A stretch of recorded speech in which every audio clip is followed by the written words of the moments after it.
बीते दिनों सरकार की ओर से भारत में बाघों की संख्या को लेकर कुछ आंकड़े जारी किए गए थे। इन आंकड़ों से ये पता चला था कि भारत में पिछले कुछ सालों में बाघों की संख्या में बढ़ोतरी हुई है। लेकिन इसमें ओडिशा को लेकर एक विशेष बात सामने आई थी। इन आंकड़ों में कहा गया था कि भारत में पिछले कुछ सालों में ओडिशा के भीतर बाघों की संख्या में कुछ कमी देखने को मिली है। इसके बाद ओडिशा की सरकार ने केंद्र सरकार के इन आंकड़ों पर सवाल उठाए थे और अपने एक नए सेंसस को करने, अपने एक नए सर्वे को करने की बात की थी। तो अब ओडिशा के इसी सर्वे की शुरुआत हो गई है। तो आज इस वीडियो में हम मुख्य तौर पर इसी विषय पर बात करने वाले हैं। तो मेरा नाम है अक्षय और आपका स्वागत है दृष्टि आईएएस की इस नई वीडियो में। वीडियो की शुरुआत करते हैं और सबसे पहले वीडियो की रूपरेखा को समझ लेते हैं। तो वीडियो में सबसे पहले हमने न्यूज़ यानी कि खबर की बात की। खबर को जानने के बाद हम ये जानेंगे कि आखिर ओडिशा को इस बाघ जनगणना की जरूरत क्यों पड़ी, एक नया सर्वेक्षण कराने की जरूरत क्यों पड़ी है। इसके बाद ये भी जानेंगे कि ओडिशा में इस सर्वेक्षण को किया किस तरह से जाएगा, उसकी मेथडोलॉजी क्या होगी, उसमें कौन कौन से चरण शामिल होंगे। तो इन तमाम चीजों पर बात करेंगे और अंत में एक सवाल पर भी बात करेंगे। सवाल जो होगा वो प्रीलिम्स का है और आप कमेंट बॉक्स में इस सवाल का जवाब दे सकते हैं। इसके अलावा ये जो पूरा विषय है मुख्य तौर पर सामान्य अध्ययन प्रश्न पत्र 3 से जुड़ा हुआ है और आप इसे जैव विविधता और पर्यावरण जैसे खंड से जोड़कर देख सकते हैं। तो चलिए वीडियो की शुरुआत करते हैं और सबसे पहले ये जानते हैं कि आखिर ओडिशा को बाघों की जनगणना कराने की जरूरत क्यों पड़ रही है, जब केंद्र सरकार की ओर से पहले ही इस तरह के आंकड़े जारी किए जा चुके हैं। तो हमने बात की थी केंद्र सरकार के जो आंकड़े थे वो अखिल भारतीय बाघ अनुमान के हिस्से के तौर पर 2022 वाले अखिल भारतीय बाघ अनुमान के हिस्से के तौर पर जारी किए गए थे। इसकी बात करें, इस रिपोर्ट की बात करें तो मुख्य तौर पर भारत में बाघों की जनगणना के लिए जारी की जाती है। बाघों से जुड़ा आंकड़ा बताती है, टाइगर्स की संख्या कितनी है ये बताती है और इस रिपोर्ट को भारत में हर 4 साल में इस रिपोर्ट को जारी किया जाता है। यानी कि इस जो अभी वाली रिपोर्ट है 2022 वाली रिपोर्ट है, तो इसका मतलब ये हुआ कि इससे पहले वाली जो रिपोर्ट थी वो 2018 में जारी की गई थी। यानी कि इससे पहले वाली रिपोर्ट 2018 में आई थी और इसके बाद वाली 2022 में देखने को मिली। और ये रिपोर्ट बताती है कि इस बार साल 2022 में भारत में बाघों की जो संख्या है उस संख्या में कुछ हद तक बढ़ोतरी देखने को मिली है। कैसे बढ़ोतरी आई है, तो अगर आप साल 2018 के आंकड़ों को देखेंगे तो साल 2018 में भारत में जो कुल बाघों की संख्या थी वो तकरीबन 2967 के आसपास थी, यानी कि 2967 था। और यही आंकड़ा साल 2022 में बढ़कर 3682 पर पहुंच गया, जो कि तकरीबन 6% की वृद्धि को दर्शाता है। यानी कि 2018 से 2022 के बीच भारत में बाघों की संख्या में 6% की बढ़ोतरी देखने को मिली है। और यही रिपोर्ट बताती है कि भारत में वर्तमान समय में जो बाघ मौजूद हैं वो दुनिया की कुल आबादी का 75% हिस्सा कवर करते हैं। यानी कि दुनिया भर में जहां भी बाघ मौजूद है, जहां भी टाइगर्स मौजूद है, उसमें से 75% टाइगर तो केवल भारत में मौजूद है। तो ये भारत के लिए एक बड़ी उपलब्धि हो सकती है और इस उपलब्धि को तब प्राप्त किया गया है जब वो सरकार द्वारा टाइगर्स के लिए बहुत बहुत प्रयास किए गए।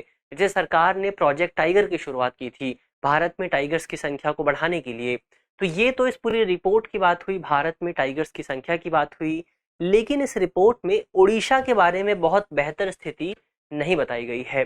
रिपोर्ट में कहा गया है कि ओडिशा में साल 2016 में जितने बाघ मौजूद थे साल 2022 में उसमें से केवल आधे ही बाघ बचे हैं, यानी कि आधी संख्या जो है वो कम हो गई है। इसके अलावा ये रिपोर्ट बताती है कि ओडिशा के जो 2 टाइगर रिजर्व हैं उसमें से एक टाइगर रिजर्व में एक भी बाघ नहीं बचा है, जिसका नाम है सतकोसिया टाइगर रिजर्व। तो ओडिशा का ये जो सतकोसिया टाइगर रिजर्व है यहाँ पर एक भी बाघ नहीं बचा है केंद्र सरकार की इस रिपोर्ट के मुताबिक। इसके अलावा ये जो सिमलीपाल टाइगर रिजर्व है जो कि ओडिशा का दूसरा टाइगर रिजर्व है, यहाँ पर स्थिति कुछ बेहतर हुई है। यहाँ पर अगर आप देखेंगे तो 2018 में 8 टाइगर मौजूद थे और 2022 में यहाँ पर 16 टाइगर हो गए, यानी कि संख्या में कुछ बढ़ोतरी देखने को मिली है। इसके अलावा ओडिशा में समग्र तौर पर बात करें तो सरकार के अनुमान के मुताबिक ओडिशा में वर्तमान समय में 20 के आसपास टाइगर मौजूद हैं और ये संख्या कुछ साल पहले 2016 से 2018 के आसपास 45 हुआ करती थी। यानी कि ओडिशा में जो टाइगर्स की संख्या है उसमें 50% से भी ज़्यादा कमी आई है। तो ये ओडिशा की बात हुई जिसको जिस जिस जिस पूरे परिदृश्य को केंद्र सरकार की रिपोर्ट में दर्शाया गया है।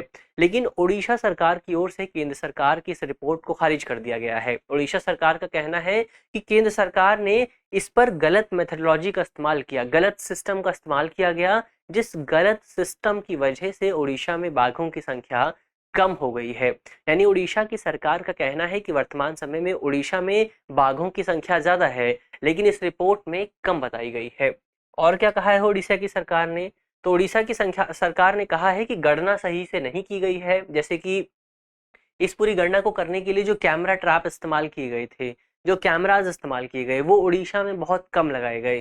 जैसे उड़ीसा में तकरीबन 733 कैमरा ट्रैप लगाए गए थे, जबकि अगर आप इसकी तुलना महाराष्ट्र और मध्य प्रदेश से करेंगे तो मध्य प्रदेश में तकरीबन 6,894 कैमरेज लगाए गए थे और महाराष्ट्र में तकरीबन 4,872 कैमरा लगाए गए थे। तो इनके कंपैरिजन में ओडिशा को बहुत कम कैमरे मिले, जिसकी वजह से एक ये भी कारण हो सकता है कि जो बाघ उड़ीसा में मौजूद है वो कैप्चर ही नहीं हो पाए, उनको कैलकुलेट ही नहीं किया जा सका। इसी वजह से ओडिशा द्वारा अब अपना अलग से बाघों का एक सर्वेक्षण किया जा रहा है, एक सर्वे, एक पूरा सेंसस किया जा रहा है, जिसमें जो पहले वाला सर्वेक्षण है, जो केंद्र सरकार का सर्वेक्षण है, उसमें जो तमाम कमियां मौजूद हैं उन कमियों को पूरा करने की कोशिश की जाएगी। जैसे कि केंद्र सरकार वाला जो सर्वेक्षण है जिस पर हमने पहले बात की थी, वो सर्वेक्षण हर 4 साल में हमने बात की थी, हर 4 साल में जारी होता है। लेकिन ओडिशा की सरकार इस पूरे सर्वेक्षण को प्रत्येक वर्ष जारी करने की कोशिश करेगी। यानी कि हर साल ही ओडिशा की सरकार अपने क्षेत्र में कितने बाघ मौजूद हैं इसको कैलकुलेट करेगी। तो इस तरह से ओडिशा में बाघों की बेहतर निगरानी सुनिश्चित हो सकेगी। तो ये तो ज़रूरत की बात हुई कि ज़रूरत क्यों है नए बाघ सर्वेक्षण की। अब ये जानने की कोशिश करते हैं कि इस पूरे सर्वेक्षण में किया क्या जाएगा। तो इस पूरे सर्वेक्षण के तहत मुख्य तौर पर उड़ीसा की सरकार राज्य में बाघों की संख्या कितनी है और उनका हैबिटेट कहाँ पर है, यानी कि बाघ रहते कहाँ पर हैं, इसका अनुमान लगाने की कोशिश करेगी। इसको इसको जानने की कोशिश की जाएगी, इसका एक मैप तैयार करने की कोशिश की जाएगी, ताकि राज्य में बाघों की बेहतर निगरानी की जा सके और निगरानी के माध्यम से उनकी सुरक्षा सुनिश्चित हो सके। तो ये सारा जो काम हो रहा है, ये सभी काम बाघों की सुरक्षा के लिए किया जा रहा है, उनके कल्याण के लिए किया जा रहा है, हमारे देश की जैव विविधता को बनाए रखने के लिए किया जा रहा है। अब ये जो पूरा ये जो ओडिशा की जनगणना है, ये जनगणना की कहाँ पर जाएगी, ये भी एक बड़ा सवाल है। तो ये जनगणना राज्य के प्रत्येक जिले में की जाएगी। ओडिशा के हर एक डिस्ट्रिक्ट में इस जनगणना को किया जाएगा, लेकिन 4 डिस्ट्रिक्ट में नहीं किया जाएगा। 4 डिस्ट्रिक्ट जो है वो तटीय जिले हैं, यानी कि कोस्टल डिस्ट्रिक्ट्स हैं। तो कोस्टल डिस्ट्रिक्ट्स में अक्सर बाघ नहीं पाए जाते हैं, तो वहां पर बाघों के होने की संभावना बिल्कुल शून्य है। तो इसीलिए वहां पर ये जनगणना नहीं की जाएगी, बाकी सभी जिलों में ये जनगणना की जाने वाली है। और इस जनगणना को करने के लिए राज्य सरकार की ओर से जो भी ओडिशा के तमाम क्षेत्र हैं, उन क्षेत्रों को 2 कैटेगरीज में डिवाइड किया गया है। इसमें पहली कैटेगरी वो वाले इलाके हैं जिन्हें बाघ अभयारण्य यानी कि टाइगर रिजर्व के तौर पर घोषित किया गया है। तो पहले एरिया ये हैं और दूसरा वो एरिया है जो दूसरे अन्य ब्लॉक हैं, यानी कि जिनको बाघ अभयारण्य तो घोषित नहीं किया गया, लेकिन वहां पर बाघों की मौजूदगी के साक्ष्य मौजूद है, वहां पर बाघ मौजूद हो सकते हैं, इस तरह की संभावनाएं जताई जा रही हैं। तो इन दोनों जगहों पर राज्य में जो जनगणना है वो की जाने वाली है। अब यहाँ पर सवाल उठता है कि जनगणना की कैसे जाएगी, इसका मेथड क्या है, इसका तरीका क्या है। तो इसके तहत मुख्य तौर पर 2 एलिमेंट्स का इस्तेमाल किया जाएगा। इसमें सबसे पहला एलिमेंट है कैमरा ट्रैपिंग, यानी कि कैमरे के जरिए ट्रैप किया जाएगा और उनको कैलकुलेट किया जाएगा। इसके अलावा स्कैटर्स की भी डीएनए विश्लेषण किया जाएगा। स्कैटर्स यानी कि बाघ जो होते हैं उनका जो मल है, उस मल को एकत्रित किया जाएगा और उसका डीएनए विश्लेषण किया जाएगा और फिर बाघ की डीएनए प्रोफाइलिंग की जाएगी। ये दोनों मेथड का इस्तेमाल करते हुए वहां पर बाघों का जो एक आवास मानचित्र है, जो हैबिटेट मैप है, वो मैप तैयार होगा, जिस मैप के जरिए ये पता चलेगा कि उड़ीसा के कौन से क्षेत्र में कितने बाघ मौजूद हैं। तो ये तो पूरे मेथड की बात हुई, लेकिन ये जो पूरी जनगणना है उड़ीसा की, वो 4 चरणों में की जाएगी। अब हम इन चारों चरणों की बात करते हैं कि इन चारों चरणों के दौरान क्या होने वाला है। सबसे पहले पहले स्टेप की बात करते हैं, पहले चरण को देखें तो पहले चरण के तहत मुख्य तौर पर बहुत सारे अलग-अलग स्रोतों से सेकेंडरी इंफॉर्मेशन जो माध्यमिक जानकारी है, जो सेकेंडरी इंफॉर्मेशन है वो एकत्र की जाएगी, जिससे एक अनुमान लग सकेगा मोटा-मोटा कि कहाँ पर बाघ जो है वो मौजूद हो सकते हैं। इसके बाद आता है दूसरा चरण। दूसरे चरण के तहत मुख्य तौर पर हमने पहले चरण में जो जानकारी एकत्र की थी, उस जानकारी को हम एग्जामिन करेंगे, उस जानकारी को लेकर जमीनी स्तर पर जाया जाएगा और वहां पर प्राथमिक सूचना एकत्र करेंगे, यानी कि प्राइमरी इंफॉर्मेशन एकत्र की जाएगी। इसमें क्या क्या होगा, तो दूसरा चरण जो है सबसे ज्यादा इंपॉर्टेंट है, क्योंकि दूसरे चरण में हम साइन सर्वे करेंगे, यानी कि बाघों का जो हस्ताक्षर है, जहां पर उन्होंने अपने साइन छोड़े हैं, उन साइंस को एकत्र किया जाएगा। क्या क्या होगा इसमें, तो जैसे पैरों के निशान हो गए, पैरों के निशान को रिकॉर्ड करेंगे हम। इसके अलावा स्कैट्स की हमने पहले भी बात कर ली, उनका जो मल है उसको रिकॉर्ड किया जाएगा, उसकी डीएनए प्रोफाइलिंग की जाएगी। इसके अलावा पेड़ों पर बाघों ने जो खरोंच मारी है, जो स्क्रैच मारे हैं, उन स्क्रैच को भी रिकॉर्ड किया जाएगा। इसके अलावा बाघों की ओर से जिन जिन जानवरों की हत्या की गई, जिन जानवरों का शिकार किया गया है, उन शिकारों को भी रिकॉर्ड किया जाएगा। इसके अलावा कई बार ये देखने को मिलता है कि जो जानवर है, जब उस पर कोई बाघ हमला करता है तो वो कुछ अलार्म सिग्नल देता है, अलार्म कॉल देता है, तो उन अलार्म कॉल्स को भी रिकॉर्ड किया जाएगा सेकंड फेज के दौरान। तो ये तो सेकंड फेज हुआ। इसके बाद आता है तीसरा फेज। अब तीसरे फेज के तहत मुख्य तौर पर कैमरा ट्रैपिंग की जाएगी, लेकिन ये जो सेकंड फेज है ये इंपॉर्टेंट इसलिए है क्योंकि इस सेकंड फेज से ही ये पता चलेगा कि हमें कैमरे लगाने कहाँ पर है। तो जहां पर बाघों की होने की संभावना सबसे ज्यादा नजर आएगी, वहीं पर सरकार की ओर से कैमरे तैनात किए जाएंगे। और कैमरे तैनात करने के लिए भी एक मेथड विकसित किया गया है। जैसे राज्य में जहां पर भी संभावना होगी कि वहां पर बाघ हो सकते हैं, वहां पर प्रत्येक 25 वर्ग किलोमीटर के ग्रिड में 5 कैमरे लगाए जाएंगे। तो इस तरह से अलग अलग एंगल से जो बाघ है उनको रिकॉर्ड किया जाएगा। और ये जो है कैमरों की निगरानी जो है वो तकरीबन 40 दिनों तक की जाएगी। तकरीबन 40 दिनों तक जो अधिकारी हैं, जो तमाम ऑफिशियल्स हैं, वो बाघों की कैमरों के जरिए निगरानी करेंगे। तो ये तीसरा चरण हुआ। इसके बाद आता है चौथा और अंतिम चरण।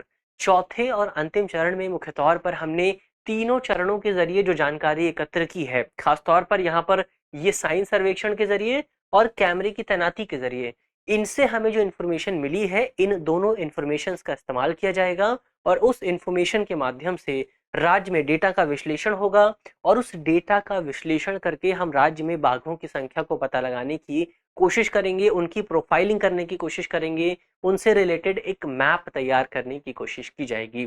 तो ये पूरा प्रोसेस हुआ, जिस प्रोसेस के माध्यम से उड़ीसा की सरकार ने राज्य में बाघों की जनगणना करने की योजना बनाई है। तो ये इस पूरे विषय की बात हुई। अब अंत में इस पूरे विषय से जुड़े एक सवाल की भी बात हो जाए। सवाल जो है मुख्य तौर पर प्रीलिम्स का है और आप वीडियो में बताए गए तथ्यों के आधार पर सवाल को आसानी से हल कर सकते हैं। आज का हमारा सवाल है कि दुनिया में मौजूद कुल बाघों की कितनी प्रतिशत संख्या भारत में मौजूद है, जिस पर हमने बात भी की थी। तो आप इसका इसका जो विकल्प है वो है ए 10%, बी 45%, सी 60% और डी 75%। तो आप कमेंट बॉक्स में इस सवाल का जवाब दे सकते हैं। मुझे उम्मीद है कि इस वीडियो में जिन बिंदुओं पर बात की गई है वो आपको समझ में आएंगे और यदि आपके प्रश्न पत्र में इससे जुड़ा कोई भी सवाल आता है तो आप उसे आसानी से हल कर सकेंगे। इसके अलावा आपके लिए एक सूचना ये है कि अब हमारा जो इन न्यूज़ प्रोग्राम है उसकी टाइमिंग चेंज कर दी गई है। पहले ये जो प्रोग्राम था वो आपको 6 बजे देखने को मिलता था, 6 PM पर आता था, लेकिन अब ये जो प्रोग्राम है ये आपको थोड़ा और जल्दी देखने को मिलेगा। ये प्रोग्राम अब आपको 3:30 पर देखने को मिल जाएगा, यानी कि 3:30 बजे अब आप रोज इस प्रोग्राम को देख सकते हैं। तो प्रोग्राम को रीशेड्यूल किया गया है, प्रीपोन किया गया है, पहले लाने की कोशिश की जा रही है ताकि आपकी तैयारी और बेहतर हो सके।